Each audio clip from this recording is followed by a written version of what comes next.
Question number 2, accounting equation from chapter number 3, recording of transaction. So let's come to the question. Prepare accounting equation from the following. Transaction 1, Kunal started business with cash 2,50,000 rupees. तो कुणाल ने business start किया 2,50,000 rupees में cash में. तो अभी हमें क्या करना है, हम आ जाते हैं नेक्स्ट स्लाइड में. यहाँ पर हमें गिवन है असेट, लाइबिलिटीज़ एंड कैपिटल. तो जैसा कि इसमें अकाउंटिंग इक्वेशन की रिक्वायरमेंट होती है, and your accounting equation is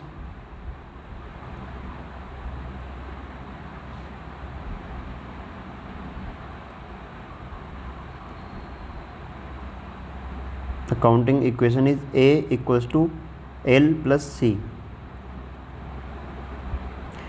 A means asset equals to liabilities plus capital. तो अभी यहाँ पे हम फर्स्ट ट्रांजेक्शन देखते हैं.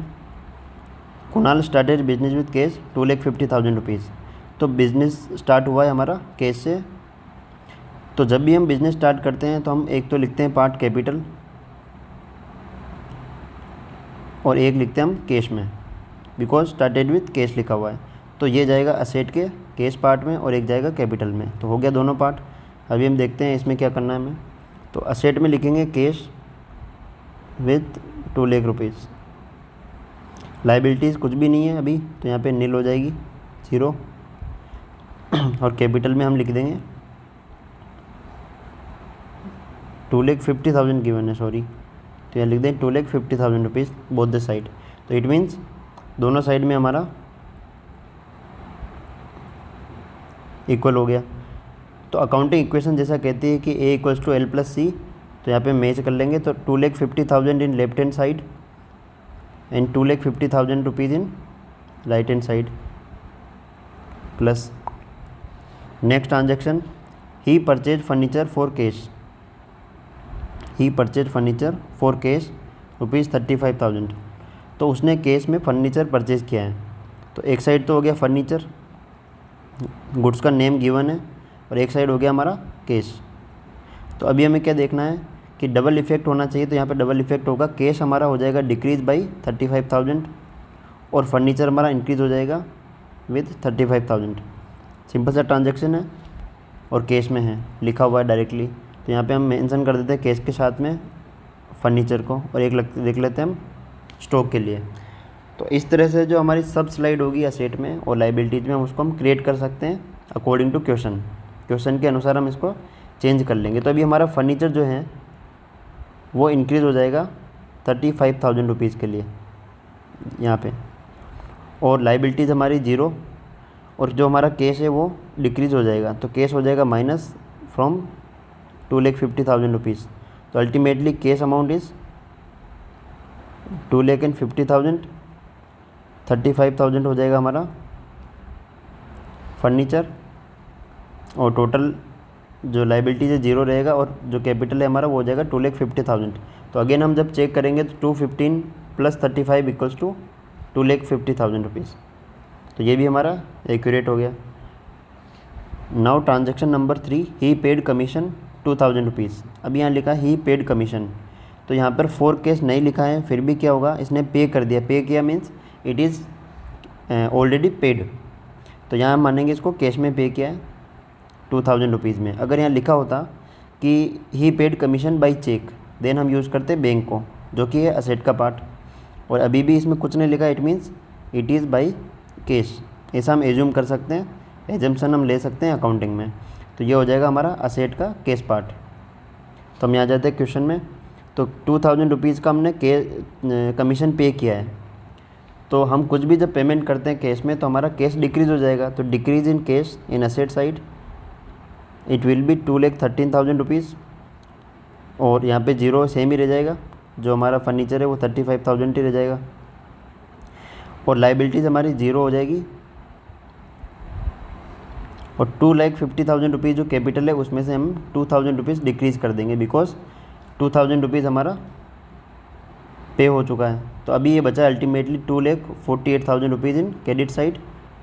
इट मीन्स मतलब कि ये हो गया हमारा लाइबिलिटीज़ प्लस कैपिटल 2,48,000 रुपीज़. और जब हम असेट साइड को भी ऐड करेंगे तो 213 plus 35 it is also 2,48,000 rupees. तो यहाँ पे ये प्रूव होता है कि हम करेक्ट जा रहे हैं। तो इसी तरह से आप चेक करते हुए चलिएगा तो हमारे सारे क्वेश्चन करेक्ट हो जाएंगे और हम खुद ही चेक कर सकते हैं। जो एग्जामिनर होगा वो बाद में चेक करेगा, हम पहले ही करेक्ट कर लेंगे। फिर आता है हमारा second last transaction, he purchase goods on credit 40,000 rupees. He purchase means उसने परचेज़ किया गुड्स को क्रेडिट पे, तो क्लियरली लिखा है क्रेडिट पे हमने परचेज़ किया है। तो जब भी हम क्रेडिट पे परचेज़ करते हैं तो क्रेडिट मीन्स होता है हिंदी में हमारा उधार पर ख़रीदना। इससे हमारी क्या होगी, लाइबिलिटीज़ इंक्रीज़ हो जाएगी। तो लाइबिलिटीज़ हमारी इंक्रीज़ होगी, वन पार्ट इज़ क्लियर। और गुड्स हमने परचेज़ किया है तो जो गुड्स को हम बोलते हैं स्टॉक, और स्टॉक हमारा हो जाएगा इंक्रीज़। तो स्टॉक भी इंक्रीज़ हो गया और लाइबिलिटीज़ भी इंक्रीज़ हो गई। तो both the side are increasing by the same amount. तो यहाँ पे क्या करेंगे, स्टॉक हमारा अभी तक क्या चल रहा है, 0, तो ये हो जाएगा लास्ट में, यहाँ हम लिखते हैं स्टॉक हो जाएगा 40,000 रुपीज़ से इंक्रीज़ और लाइबिलिटीज़ भी हो जाएगी 40,000 से इंक्रीज़। तो अल्टीमेटली दोनों साइड इक्वल हो गया। तो 2,13,000 प्लस 35,000 और 40,000 रुपीज़, तो तीनों को ऐड करके चेक कर लेंगे तो ये भी हो जाएगा हमारा 248 प्लस 40। फिर लास्ट ट्रांजैक्शन आता है एकदम, ही sold goods costing rupees 20,000 for cash.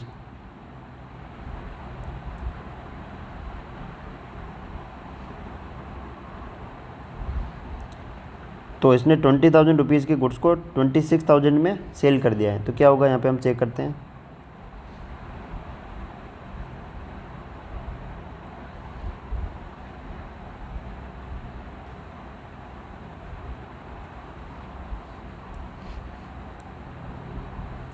₹26,000 का गुड्स हमने सेल किया और 20,000 रुपीज़ हमारी कॉस्टिंग है। इट मीन्स क्या हो गया, 6,000 रुपीज़ में हमने प्रॉफिट में सेल किया है। तो प्रॉफिट हमारा ऐड हो जाएगा कैपिटल में और 26,000 रुपीज़ ऐड हो जाएंगे कैश में। It is cash, it is capital और 20,000 रुपीज़ स्टॉक। तो स्टॉक हमारा हो जाएगा डिक्रीज़। तो क्या करना है हमें, ये 40,000 रुपीज़ से हमने माइनस करने हैं, 40,000 माइनस 20,000, तो ये हो जाएगा 20,000 रुपीज़। और 2,13,000 में ऐड हो जाएंगे 26,000 रुपीज़, क्योंकि हमने सेल किया है कैश में, तो हमारा ये कैश इंक्रीज़ कर देगा। तो ये हो जाएगा 9 और 2 + 1 3 और 2,39,000 रुपीज़। और एक जो हमारा पार्ट जाएगा वो हो जाएगा हमारा कैपिटल में, क्योंकि कैपिटल हमारी इंक्रीज़ हो रही है 6,000 रुपीज़ से। ऐसा क्यों हुआ, क्योंकि हमने जो हमारी कॉस्ट थी उससे हमने ज़्यादा में सेल किया है। तो इट विल 2,54,000 रुपीज़, 864 एंड 5, तो 254 प्लस 40 294 और 239 और 15 और 420, तो ये भी हो जाएगा हमारा 294। तो assets equals to liabilities plus capital हर एक सिचुएशन में, हर एक ट्रांजैक्शन में सेम ही से हो रहा है। तो ये दोनों साइड में हो गया इक्वल। तो इस तरह से हम कोई भी क्वेश्चन सोल्व कर सकते हैं। तो हमने इसका डिटेल में समझ लिया। Question number 2 of your